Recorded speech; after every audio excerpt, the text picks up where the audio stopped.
it looks like they're just going to give up this Regieleki and just farm the experience. Why not? Yeah, they're just going to score 40 points on Snorlax instead. They're like, okay, have fun with Regieleki, guys.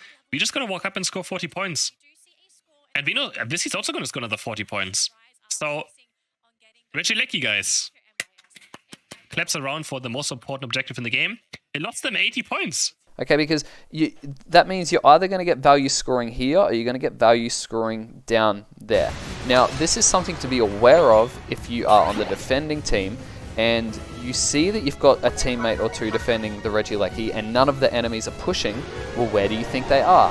They're probably working through your jungle and working through to the bottom lane. So you need to scoot your boot and get down to that goal zone so you can defend it, right? Time and time again, I will do this and I'll be there by myself while 4 people are defending the Regieleki. If you're defending the Regieleki, the enemy knows that you're there. So what do you think they're going to do? They're going to take a lot of value. So you need to be really, really careful of that. If you watch a lot of professional games, they only send one person up there to defend, and the moment that there's like a threat that there's going to push, they just base and they've got the jump pad to jump there. So understand the value add that you can get here. Let's talk about Regieleki as an objective. Now that is this top objective right up here, and there essentially is 4 cases where this objective can be taken. The first case is when both of these goal zones are up, so case number 1. Case number 2 is when you have your goal zone active, but the first one is destroyed, so there's the second tier. So I'm going to call that enemy second. There is the other scenario where the enemy has got their first tier, yours is destroyed, so you've got your tier, so I'm going to call this your second. And then obviously the last one is going to be when both of the first tiers are destroyed and both second tiers are up. So no first tiers are active. So these are the 4 cases with Regieleki. Each case kind of gives you a different value add, and we're going to talk through case by case. So let's consider the first case, and this is generally when the Regieleki is first up, unless if you've hard won the lane. Case number 1 is when both of the first tier goals are active. Now, you're going to get, okay, there's a caveat here. This goal zone has to be on 21 out of 80 or more, because the Regieleki will put in 20 points. So if you leave the goal zone on 19, you might as well think that is a broken goal zone. Because even if you secure the Regieleki, the enemy team just lets it walk in and you get a small overcap. So that's kind of pointless. So this is all under the assumption that you're leaving that goal zone on more than 21. Right? Or if you're going to leave it on 19, secure the objective and break it while, like, that's really hard to do because you have to team wipe and then you have to break and then you have to secure. So just top laners, do your team a favor and either leave the goal zone on 21 or more, or just break the goal. Right? Now, I'm going to say definitely the better play is to leave it on 21 out of 80, because if you break the goal, obviously you're going to give the enemy all that farm at the back, and you want to suffocate them for experience. You don't want to just give them any free experience. So in this case here, you're going to get value out of taking the Regieleki, because if it walks in, you can overcap the goal.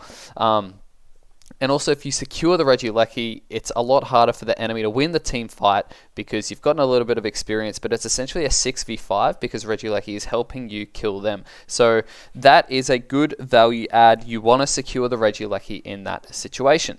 Now, the second situation is when you've got this goal zone up and this first tier for the enemy is broken, but the second tier is up.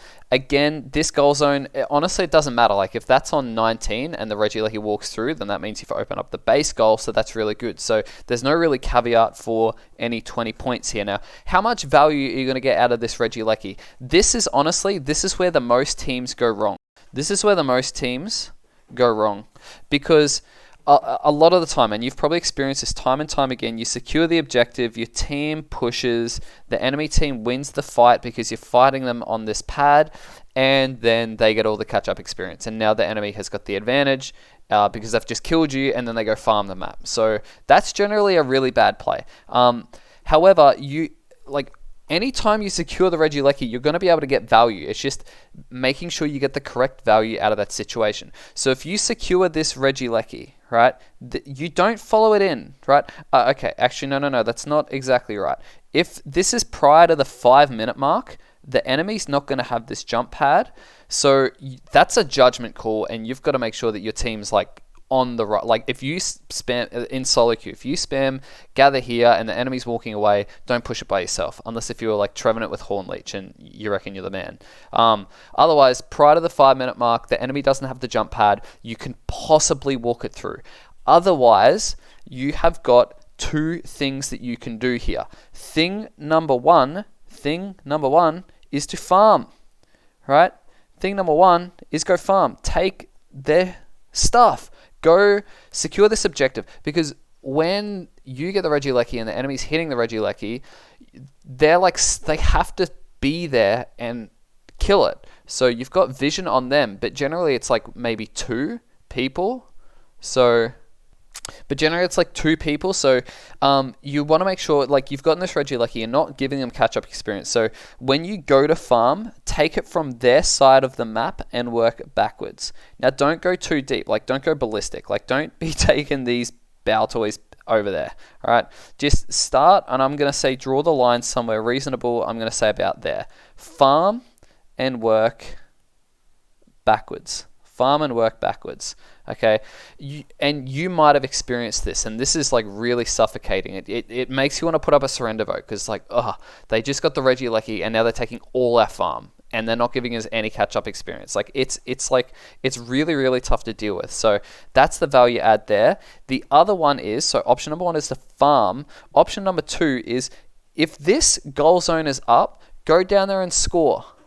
Okay, because that means you're either going to get value scoring here or you're going to get value scoring down there. Now, this is something to be aware of if you are on the defending team and you see that you've got a teammate or 2 defending the Regieleki and none of the enemies are pushing. Well, where do you think they are?